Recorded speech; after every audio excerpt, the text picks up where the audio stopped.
good place to talk to you about quasi-judicial functions and principles of natural justice.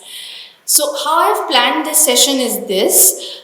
I have obviously done sessions like this on this very topic for other officers in NADT. I think I've done it for NASIN in some location of NASIN also.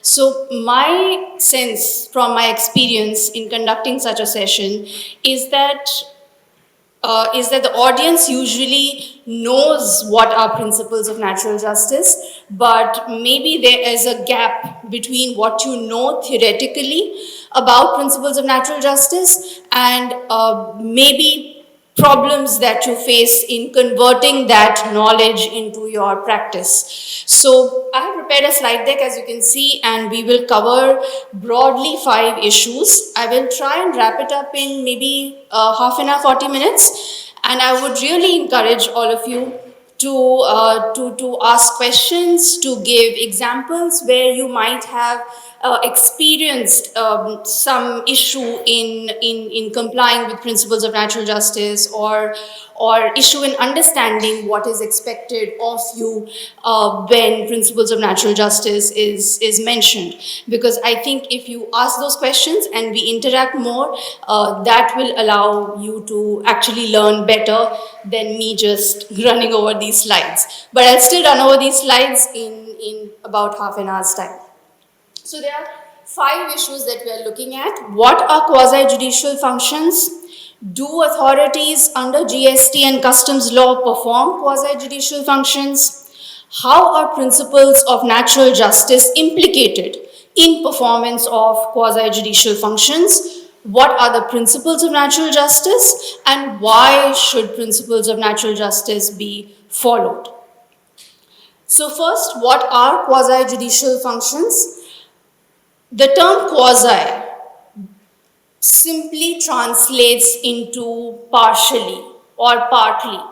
So you are administrative authorities, and the functions that you perform under the statute, under GST law or customs law, those functions are diverse. There are very many types of functions, and some of the functions have a partially judicial nature. That is all that is meant by quasi-judicial functions. Now, there are 2 possible scenarios. One is that there is an administrative authority, say a tribunal, and there are 2 parties before that tribunal. Consider an industrial tribunal, for instance. There are 2 parties before a person, members of that tribunal. That clearly is a quasi-judicial function. The member of the industrial tribunal is looking at 2 parties who are contesting a particular issue, the labor union and the, let's say, industry in concern. And that is clearly a quasi-judicial function. Usually there is no doubt about it. There have been in the past doubts that what if there are no 2 parties? What if it is the tax officer and the taxpayer? Is that a quasi-judicial function, or is it just an administrative function?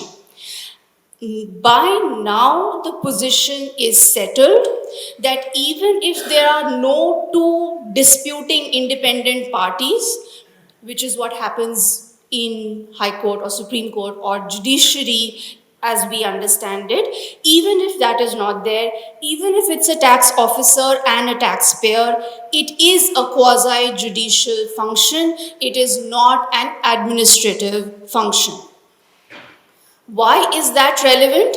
That is relevant because as soon as a function, an act that you have to perform under the governing statute, GST or customs, as soon as that becomes a quasi-judicial function, principles of natural justice must be followed. Why is, I'm skipping a couple of slides, I'll come back to it.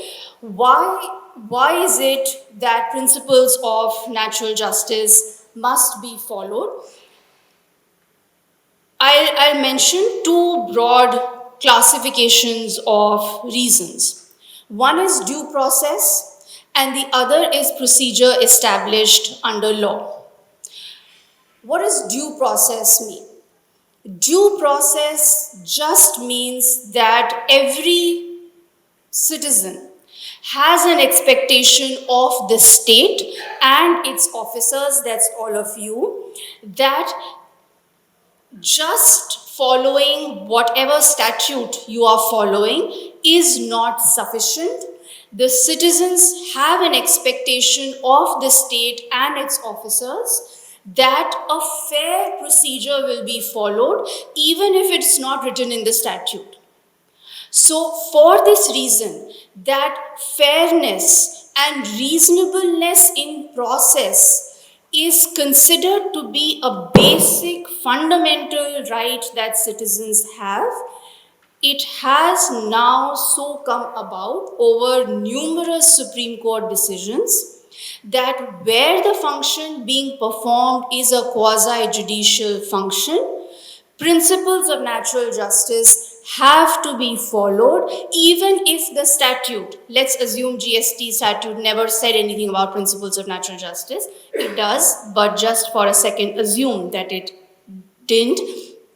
Even if the statute is silent on principles of natural justice completely or on some facets, it doesn't mean that you are not supposed to follow principles of natural justice.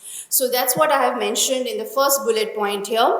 If an authority is performing quasi-judicial functions, it has to follow principles of natural justice, even if there are no explicit provisions in the statute. This is the position of law in this country. Over time, this is how it has developed. It has been reiterated in numerous judgments of the Supreme Court. That is why the significance of understanding what is a quasi-judicial function. I'll now jump back to a short description which I've extracted from one of the many Supreme Court judgments. How do you identify what is a quasi-judicial function? Very broadly speaking, to collapse into very simple terms, it has been understood that, I'm reading the third bullet point on this slide now, where a statutory authority is empowered under a statute to do any act which would prejudicially affect the subject, the decision of the said authority is quasi-judicial. So there are two things. What is the nature of the power, nature of the act which is being performed by the administrative authority, and whether there would be civil consequences for the person subject to that particular action or decision. If that is so, that act is a quasi-judicial act. So, for example, under GST law, let's say, there are provisions which say that the proper officer can cancel registration, or if the registration has been cancelled, someone can file the taxpayer can file an application for revocation of that cancellation. All of these may prima facie seem to be administrative acts, grant of registration, cancellation of registration, but they are quasi-judicial functions as well. So if you consider cancellation of GST registration, for instance, the very fact that in order to decide upon that cancellation, you will need to inquire into what are the facts, did the different conditions on the happening of which cancellation is permitted in the statute, did those conditions materialize? And on that basis of inquiry into facts, that principle of law is applied and a decision is taken to cancel the registration, which has consequences for the person whose registration is being cancelled. So in that sense, it's a very simple test. Again, as I said, it's a very simplistic way of understanding, but it is a thumb rule, and you will know that in any such situation where you are empowered to take a decision, where you are empowered to do an act, and the outcome of that decision could have any consequences for the person who's subject to that decision. It could be loss of registration, it could be some penalty, it could be demand for tax, and so on. All of these, provisional attachment, for instance, all of these will qualify as quasi-judicial functions. That's just a two-step test that is to be followed, that there is a power given to you to decide, and that decision can mean that an act is done, a decision is taken which could prejudicially affect the other person. This you already know. I have given a few examples. Do officers under GST law and customs law perform quasi-judicial functions? Yes. These examples are common across the two sets of statutes: cancellation of registration, revocation of cancellation of registration, determination of tax not paid, short paid, erroneously refunded, credit wrongly utilized, refund of tax. All of these similar examples from customs, all of these are quasi-judicial functions.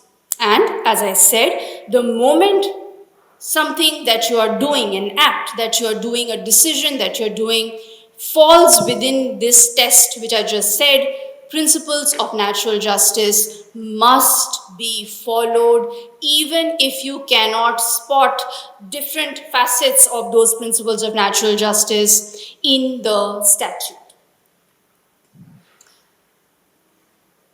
Now I'll answer the why question partially before I come to elaborating what is this entire set of principles of natural justice. I'm answering the why question partially first because I feel that if you can follow this, you will on your own be able to understand what are the different facets of natural justice that you can bring to bear when you take that action or a decision under the statute. So this is an extract from the Honorable Chief Justice of India's judgment, a very recent judgment. Last year, there was a channel called Media One. The broadcasting license of that channel was revoked, and in that context, this judgment was authored. And he wrote extensively about principles of natural justice and why they must be followed by all administrative authorities. This was not a tax case. Here, the administrative authorities belong to another ministry, Ministry of Information and Broadcasting, but these apply equally to all administrative authorities. So he outlined 4 purposes why you must follow principles of natural justice. One was fair outcome. It's expected that if a decision is reached after following the procedural rules, the outcome will be fair. It will be something which is reliable, it will be something which will be free of bias, and in that sense, complying with principles of natural justice is a step in the direction of fair outcomes. The second purpose he identified was that there is an inherent value in a fair process, irrespective of outcomes. There is something in following a fair process which takes away arbitrariness, which addresses possibility of discrimination. It induces equality in the proceedings if a fair process is followed. The third purpose is it gives legitimacy of the decision and the decision-making body.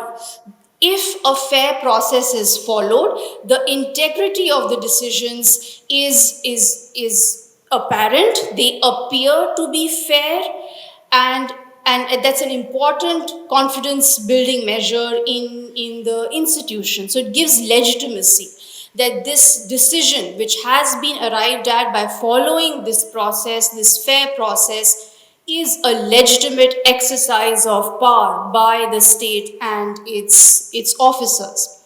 And the last purpose he identified was dignity. That if there is genuine consultation, participation between the person who has to follow your decision and you who's making the decision, then you are endowing that person with respect, with dignity, and to that extent, irrespective, as he has said in that judgment, irrespective of what the outcome is. Because usually, I'm sure you have also faced situations where outcome A might as well be outcome B. In that sense, you can make a strong argument for decision A and decision B. There is really no saying that there is only one right decision. Some situations are complex. So it's not always about reaching the one right answer, since there may not be one right answer given the complexity, but what following principles of natural justice does is give that legitimacy to the decision. It gives respect and dignity to the person who is subject to the decisions that you take. So that was part of the reasoning on why natural justice principles should be followed. I'll complete that answer. I'll come back to this answer a bit later in the presentation again. So how we were on the question of what are quasi-judicial functions? Why is it important to identify which of your functions are quasi-judicial? Because then principles of natural justice get implicated. And then we were answering, how is it that principles of natural justice get implicated even though the statute is silent? The reason, to repeat, is that following principles of natural justice induces fairness and reasonableness in the procedure that is followed. And why is that important? I just mentioned the four purposes that will help achieve. So please remember that as part of the expectation that states officers will follow due process, it is expected of you to follow the principles of natural justice. But apart from that, and now I come to my second classification, the statutes that you're concerned with, GST law and customs law, they codify some of these principles of natural justice explicitly in the statute itself. I have put in a few examples over here. Firstly, service of notice. I have given examples from the GST law, but it is also present in Customs Act. You will know that much better than me, I'm sure, what the explicit provisions say. So, service of notice under section 73 and 74 of the CGST Act relates to demand for tax. And pari-materia section under Customs Act is section 28. That also relates to demand for duty not paid, short paid, and also requires service of notice. There is also a pre-notice consultation in the Customs Act. It is not written in the GST Act, it is written in the GST rules, and there is a whole thing between may and shall over there, but I'm just giving you examples of what facets of principles of natural justice are explicitly codified in the statutes that you are dealing with. So service of notice, service of show cause notice. Then the second example is from section 75 of the CGST Act, that an opportunity of hearing shall be granted where a request is received in writing from the person chargeable with tax or penalty, or where any adverse decision is contemplated against such person. So in that sense, section 75 goes beyond what the first limb of this specific clause says. It is not that you only have to give opportunity of hearing where the person affected by the particular decision requests in writing. Pretty much the second limb of the clause, where any adverse decision is contemplated against such person, means that the statute has explicitly stated that an opportunity of hearing, personal hearing, has to be given to such person. The proper officer shall, if sufficient cause is shown by the person, grant time to the said person and adjourn the hearing for reasons to be recorded in writing, and then there is a maximum cap of how many adjournments can be given. The proper officer in his order shall set out the relevant facts and the basis of his decision. So, reasoned order is a critical aspect as well of principles of natural justice, specifically right to fair hearing, and that is also codified in the GST law, that the order that is given must give out the relevant facts, must give out the basis of the decision that the officer has reached. This last one is on how much tax, interest, and penalty can be demanded in the order, and it is again noted in section 75 that the amount of tax, interest, penalty demanded in the order shall not be in excess of the amount specified in the notice, and no demand shall be confirmed on the grounds other than the grounds specified in the notice.